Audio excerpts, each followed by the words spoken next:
Chapter 3. Come away, come away. For a moment after Mr. and Mrs. Darling left the house, the night lights by the beds of the 3 children continued to burn clearly. They were awfully nice little night lights, and one cannot help wishing that they could have kept awake to see Peter.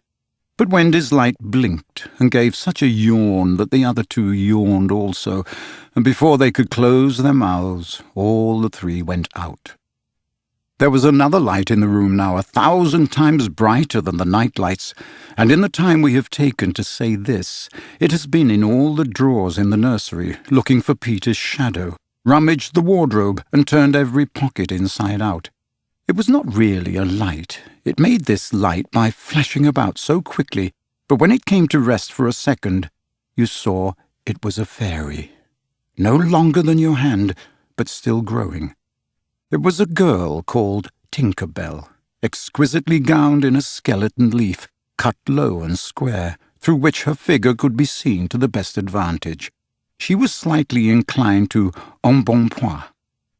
A moment after the fairy's entrance, the window was blown open by the breathing of the little stars, and Peter dropped in. He had carried Tinkerbell part of the way, and his hand was still messy with the fairy dust. "Tinkerbell," he called softly, after making sure that the children were asleep. "Tink, where are you?" She was in a jug for the moment, and liking it extremely. She had never been in a jug before. "Oh, do come out of that jug, and tell me, do you know where they put my shadow?" The loveliest tinkle, as of golden bells, answered him. It is the fairy language. You ordinary children can never hear it, but if you were to hear it, you would know that you had heard it once before. Tink said that the shadow was in the big box. She meant the chest of drawers, and Peter jumped at the drawers, scattering their contents to the floor with both hands, as kings toss halfpence to the crowd. In a moment he had recovered his shadow, and in his delight he forgot that he had shut Tinkerbell up in the drawer. If he thought at all, but I don't believe he ever thought, it was that he and his shadow, when brought near each other, would join like drops of water, and when they did not, he was appalled. He tried to stick it on with soap from the bathroom, but that also failed. A shudder passed through Peter, and he sat on the floor and cried. His sobs woke Wendy, and she sat up in bed. She was not alarmed to see a stranger crying on the nursery floor. She was only pleasantly interested. "Boy," she said courteously, "why are you crying?" Peter could be exceedingly polite also, having learnt the grand manner at fairy ceremonies, and he rose and bowed to her beautifully. She was much pleased, and bowed beautifully to him from the bed. "What's your name?" he asked.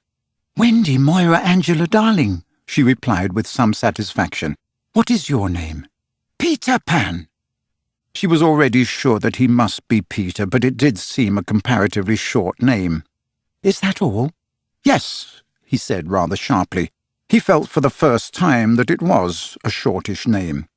"I'm so sorry," said Wendy Moira Angela. "It doesn't matter," Peter gulped. She asked where he lived.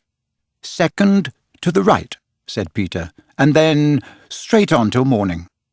What a funny address. Peter had a sinking. For the first time he felt that perhaps it was a funny address.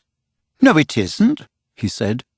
"I mean," Wendy said nicely, remembering that she was hostess, "is that what they put on the letters?" He wished she had not mentioned letters. "Don't get any letters," he said contemptuously. "But your mother gets letters."